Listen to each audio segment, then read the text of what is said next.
Hey folks, how y'all doing? Well, with the way things are going this day and age, with with the deception unrolling and unraveling how it is, and I know if your eyes haven't been opened by God, you're probably not seeing it and wondering, what's this crazy guy even talking about? But for those of you whose eyes are open, you do see it. You do know what I'm talking about. I'm going to start doing some short videos on explaining a few things of Revelation and Daniel, maybe to help some other people be led to where their eyes can be open. Today I just want to do a quick short on the mark of the beast. The mark of the beast is described in Revelation. It states the number of a man, and his number is 636. But so it comes out to 666 or 616 in some definite or some explanations, but they say it's going to be on the hand or on the head. And a lot of people have in their mind that it can have a physical mark, either implanted or stamped on your hand or your head. Well, consider this, folks. And you got to think about when you're thinking about these Revelation, these books of prophecy, you need to think like the Hebrews thought. Not like the Jews, but like the Hebrews, the people who wrote the books of the Bible. You need to look into their history, their way of thinking, their belief system. If you do this, if you look into history and their history, it really opens up a different version of what the Bible explains to us. So when it says on the head or on the hand, it means on the head, thoughts or beliefs, and on the hand, actions, what you do. So when it says the mark will be on the head, it means those people are actually going to believe in that system or in that mark. When it says it's going to be on their hand, it means those people, their actions, they're going to take the mark or do the mark, because, well, it's better to do it than not to, because if you don't, then you're going to be persecuted. So their actions, they're going to just go through with it, because it's better than the alternative. If you don't know what the mark is Sunday worship. It's okay to worship God any day of the week. In fact, you should.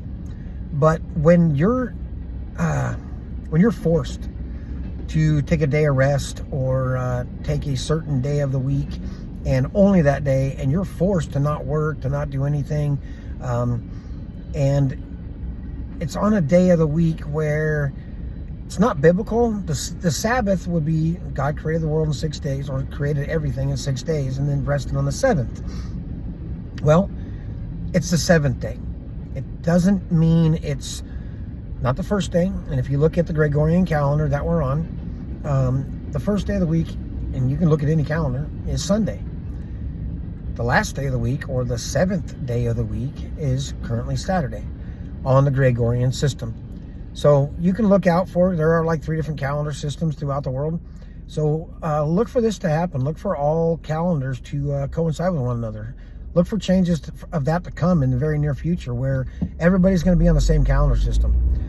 Probably the Gregorian, where the seventh day will be Saturday and the first day will be Sunday. When that happens, that's going to be a telltale sign that the mark is nearing.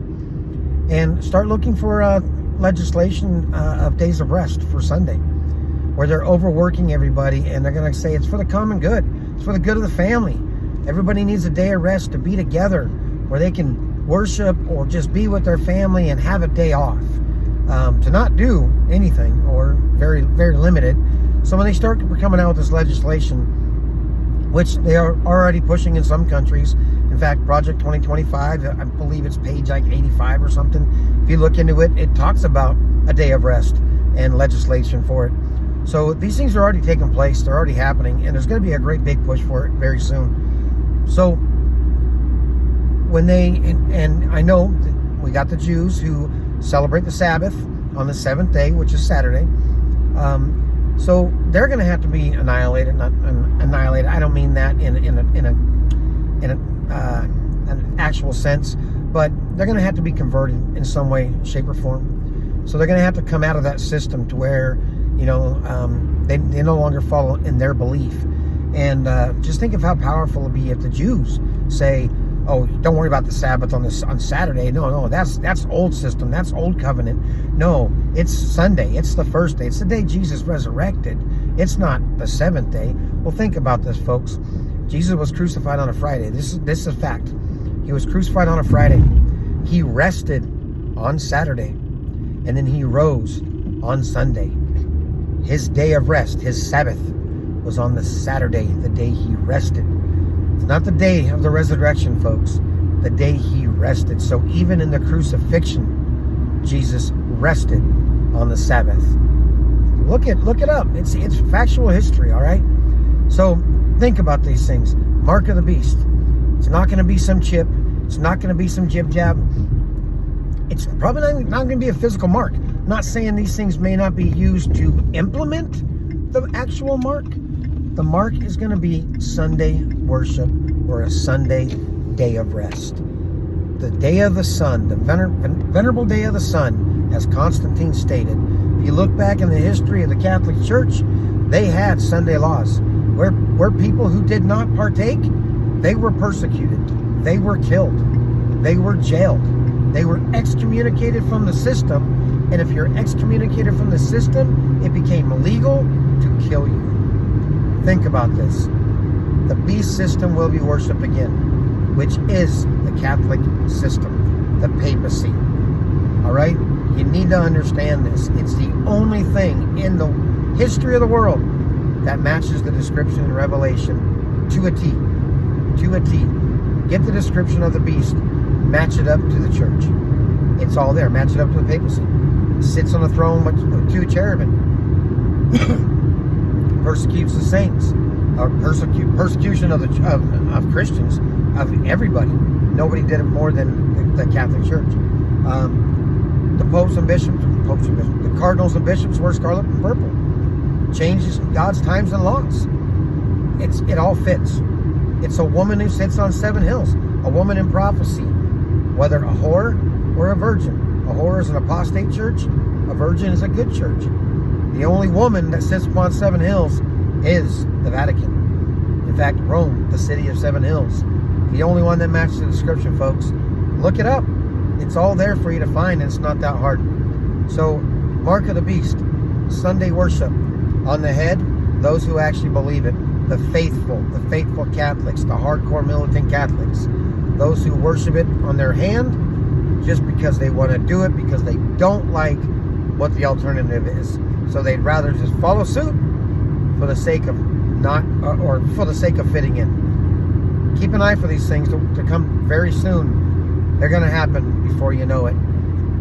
Time's getting short. If you haven't found the true Jesus, you need to get in those scriptures, get studying. You're going to need to know the word. Devil will come as an angel of light. The Bible doesn't talk about a globalist system. It doesn't talk about a system where we're eating bugs. It talks about an unholy system that looks godly, but it's not. Hello, the Catholic system. I love y'all. Please get in that Bible. Please get to studying. Know what's coming our way, and it's coming sooner than you realize. I love you. Stay safe. God bless. We'll see you soon.